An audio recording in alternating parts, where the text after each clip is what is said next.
Հարգելի հետևորդ, խնդրում ենք սեղմել լայք և բաժանորդագրվել մեր ալիքին։ Բարև.com-ը գրում է. Եթե դուք եք ձեզ համարում խաբված ժողովուրդ, ասեմ, որ իզուր, որովհետև դուք մարդ չեք, առավել ևս ժողովուրդ։ Դուք կենդանիներ եք, Սերժի հավատարիմ շները։ Սոֆի Ղազարյան։ Սոֆի Ղազարյանն իր ֆեյսբուքյան էջում գրել է. Լսի այս ապրագլուխ։ Նախ առաջին, դու ոչ մի իրավունք չունես ժողովրդի անունից խոսես, ու երկրորդ, այնպես չի, որ ձեր ժամանակով մարդիկ ոչ մի խնդիր չունեին, և բոլորի վիճակը լավ էր։ Որ մարդիկ այսօր այս վիճակում են, այդ ամենը միայն և միայն ձեր պես ոչնչությունների պատճառով է, որ ժողովրդի կարիքները հոգալու փոխարեն ձեր վզերն էիք հաստացնում։ Իսկ այժմ ինչ ես եկել խոսում, ում մասին ես մտածում, ումից ես դժգոհում։ 20 տարի, որ ժողովրդին խաբելով և թալանելով ապրել եք, էդ հեչ, իսկ Նիկոլը 1 տարի է, ինչ երկիրը կառավարում է և շատ բաներ դեռ չի հասցրել անել, տենց մտահոգվել ես։ Քո պես կենդանին իրավունք չունի ժողովրդի անունից հանդես գա։ Քեզ ով է ասել, որ ժողովուրդը խաբված է։ Չկա տենց բան, ժողովուրդը խաբված չի, այլ ավելի ազատ և երջանիկ է։ Մենակ դուք ու ձեր պես Սերժի ստրուկներդ եք բողոքում Նիկոլից ու ստախոս անվանում իրեն։ Սակայն եթե դուք եք ձեզ համարում խաբված ժողովուրդ, ասեմ, որ իզուր, որովհետև դուք մարդ չեք, առավել ևս ժողովուրդ։ Դուք կենդանիներ եք, Սերժի հավատարիմ շները, ովքեր իրենց փորը պահելու համար պատրաստ են ամեն ինչի։ Հանգիստ նստեք տեղներդ, այ ոչնչություններ։ Ոտքի տակ մի ընկեք ու մի փորձեք գցել Նիկոլի անունը։ Մի մոռացեք, ժողովուրդը թքած ունի ձեր վրա։ Մեզ մի ստիպեք ամեն օր կեղտոտել ֆեյսբուքը ձեր նկարներով։ Ալիս Սողոմոնյանն իր ֆեյսբուքյան էջում գրում է. Բուժվողները և հերոստրատը։ Եվ այսպես հանցագործ Ռոբիկ Քոչարյանը շարունակում է բուժվել։ Նա դեռ երկար կբուժվի, մինչև իր պաշտպանները նոր տակտիկա երգնեն, ավելի ձգձգելու բուն դատաքննությունը։ Ինչ-որ շատ չեն բուժման նպատակով գթասրտություն աղերսող մեղադրյալները։ Մեղադրյալ Արմեն Գևորգյանն օրինակ սրտի հետ կապված խնդիրներ ունի, որոնց լուծումը պարտադիր Ավստրիայում պիտի կատարվի։ Բուժման նպատակով մեկ այլ մեղադրյալ Վահագն Հարությունյանը վաղուց էր փախել Մոսկվա։ Դա այն կերպարն է, որ 2008-ի մարտյան արյունալի իրադարձությունների գործը քննած նախկին Հայաստանի Հանրապետության հատուկ քննչական ծառայության հատկապես կարևոր գործերի ավագ քննիչի պաշտոններ զբաղեցնում։ Ու հենց ինքն էլ պարզ է Սերժիկի ցուցումով կեղծում էր ապացույցները։ Այսպես փակվեց այս մեկի հիվանդության անկետան։ Հաջորդ հիվանդը մեղադրյալ Մայրապետյանն է, որի պաշտպաններն ասել էին, թե Մայրապետյանն այն անձն է, որ իրեն պատիվ չէ Հայաստանում բուժվել, և նա անպայման արտասահմանում պիտի իր բուժումը ստանա։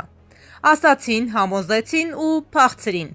Հետո, երբ իբր պատրաստ էր վերադառնալ, պինդ բռնվեք։ Օդանավակայանի ճանապարհին համարյա արդեն ինքնաթիռի մոտ, հանկարծ գլխապտույտ է ունենում ու շտապ տեղափոխվում հիվանդանոց։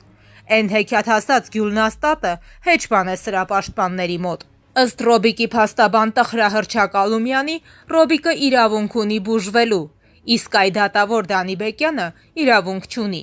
Ինչու է Դանի Բեկյանը որոշել հիվանդանալ, երբ նախկին վարչապետները պատրաստ էին գալու դատարան ու Ռոբի ժամանակվա և Ռոբի օգնությամբ կուտակած իրենց փողերը շահ տալ դատարանում, թե ազատություն Դեդեչկինին, խեղճ ազնիվ Դեդեչկին։ Դու պայքարում էիր թալանով հարստացածների դեմ, իսկ այդ նախկին վարչապետները, որոնց մեջ նաև ուրիշ երկրի նախկին վարչապետ կա, Արցախը կարծեմ առանձին ինքնուրույն պետություն է։ Իրենց թալանի նախկին հովանավորին ազատել են ուզում բանտից։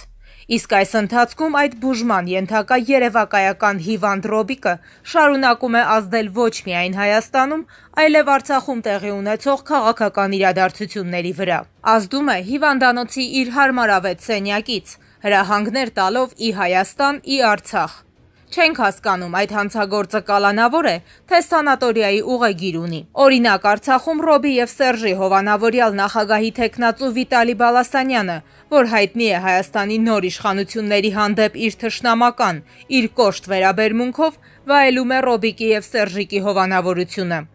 Դե իսկ Ռոբիկ Քոչարյանի մոտ հիվանդության զարմանալի զարգացումներ են նկատվում։ Իբր թե մի անգամ վիրահատվեց, հիմա էլ կրկին քաղաքացիական հիվանդանոցում բուժման կուրս է անցնում։ Երևի թե նրա պաշտպանները արդեն անհարմար են զգում դատարանում իրենց բազմասերիալանոց միջնորդություններով և շեֆին խորհուրդ են տվել մի հիվանդություն էլ հորինել, մինչև տեսնենք էլ ինչ կարող են հորինել, դատական բում պրոցեսից խուսափելու համար։ Այդ ընթացքում երևի մի քանի կարևոր վկաներ էլ ինքնասպան կլինեն, իրենք էլ կհասցնեն տուժող կողմից մի քանի հոգու կաշառելով համոզելով ցուցմունքներ փոխել տալ։ Ու այսպես դեռ մտածում են իրենց սերիալին նոր սյուժեներ ավելացնել։ Այդ միջոցին անշուշտ ավելի ակտիվ գործունեություն կծավալեն մեղադրյալ Ռոբի անսպառ գումարներով գնված մամուլի ծառայությունները։ Այդ Ռոբիկի պաշտպանների այս վերջին հորինվածքը Հայաստանի և Արցախի նախկին վարչապետների միջնորդությունն է, Ռոբիկին կալանքից ազատելու համար։ Ինչ կորոնավիրուս, ինչ բան, ինչ պարետաժամ, ինչ սահմանափակումներ։ Ռոբիկի պաշտպանները անամոթաբար փող են աշխատում, այս պայմաններում մամուլի ասուլիսներ են տալիս, իհարկե ոչ օնլայն տարբերակով, այլ լրագրողներ են կուտակում Սահմանադրական դատարանի նախագահ Հրայր Թովմասյանին պաշտպանող նրան նվիրյալ ակումբում, որ հայելի է կոչվում, ու 40 րոպե քարոզ են կարդում, թե Վոյնը միակ տղամարդը ինչ անօրեն է բանտարկյալ և թե ինչու է ձգձգվում նախկին վարչապետների միջնորդության քննությունը։ Պատկերացնում եք, 1 տարուց ավել դատական պրոցեսը անհիմն ձգձգող պաշտպանները հանկարծ վատ են զգում, որ հիմա նախկին վարչապետների միջնորդության քննությունը ձգձգվում է։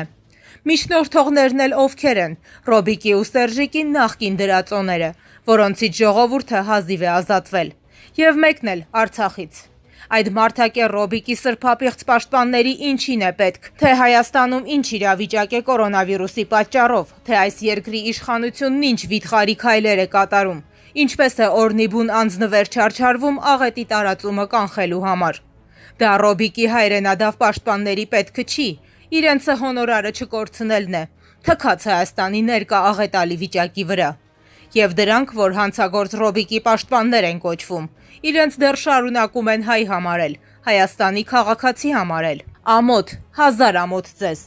Էն բիբլիական ինքնահավան հերոստրատը Ալեքսանդրիայի գրադարանն այրեց, որ իր անունը, թեպետ անեծքների մեջ, հիշվի դարեդար, և հիշվում է նզովքի ու հայհոյանքների համադրումով։ Հերոստրատը ոչ մեկից չվճարվեց իր այդ անմարդկային արարքի համար։ Սրանք Ալումյանն ու մյուս տխրահռչակ հանցագործի նույնքան տխրահռչակ պաշտպանները, որ նույն անիծյալ գործն են անում, հանցագործին ամեն գնով արդարացնելու համար, վճարվում են, էն էլ ոնց են վճարվում, ու իրենք հար և նման են հերոստրատին։ Հերոստրատը հոնորար չստացավ ոչ մեկից, իսկ սրանք շարունակում են գումար աշխատել, իրենց ստահոդ, կեղծ բարեպաշտի սև գործը շարունակելով։ Ձեր անունն էլ է հիշվելու, Ալումյան և մյուսներ, հիշվելու է, ինչպես հերոստրատի անունը։ Սա ես հաստատ եմ ասում։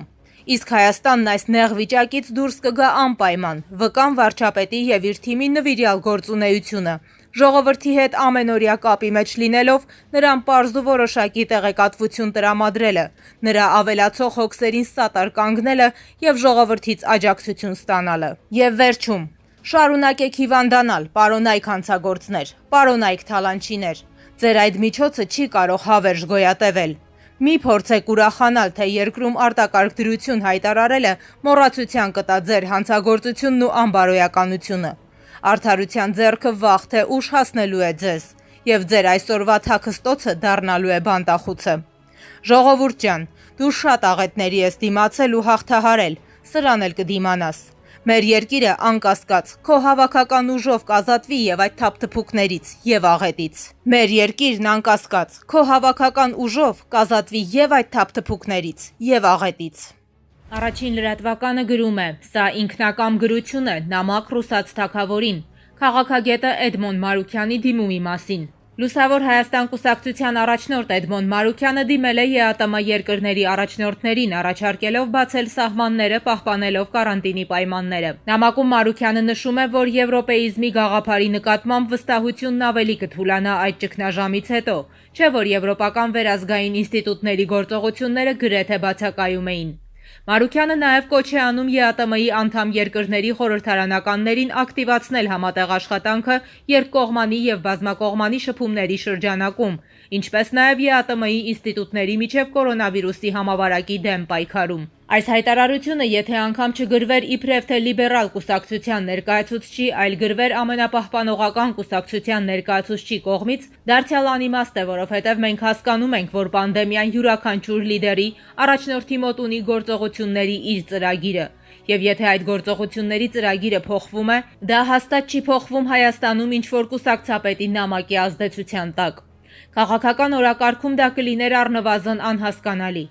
Առաջին լրատվականի հետ զրույցում նշեց քաղաքագետ հրապարակախոս Անուշ Սեթրակյանը։ Ես խիստ կասկածում եմ, որ պանդեմիայի եւ քաղաքական այլ իրադարձությունների համատեքստում ինչ-որ մի լսարան կարդա այդ նամակը, ինչը նշանակում է, որ այդ նամակը կարդալու է առավելագույնս Հայաստանում Ռուսաստանի դեսպանատունը։ Եթե դա է այն դիտորդը, որին ուղված էր այդ նամակը, դա բացարձական հասկանալի եւ անիրատեսական ուղերձ է, եւ այդ նամակը գրողին որևէ դաշտում քաղաքական դիվիդենդ չի բերում։ Առավելագույնս առաջացնում է կոգնիտիվ դիսոնանս, որովհետև մենք հասկանում ենք, ինքնակամ գրություն է նամակ ռուսաց թագավորին, որը որպես կանոն Հայաստանի համար շատ վատ է վերջացել, բայց հուսով եմ այս անգամ վատ չի վերջանա, քանի որ նախորդ նամակները քիչ թե շատ տեղ են հասնում։ Այս մեկը հաստատապես տեղ չի էլ հասնելու։ Փաստորեն այդ նամակը եւս մեկ անգամ փաստեց, որ մեր քաղաքական դաշտը իր բոլոր եվրոպական նկրտումներով որպես կանոն շատ երեսպաշտ է եւ չի դրսևորում իր իրական մոտիվները եւ իրական պատվիրատուներին,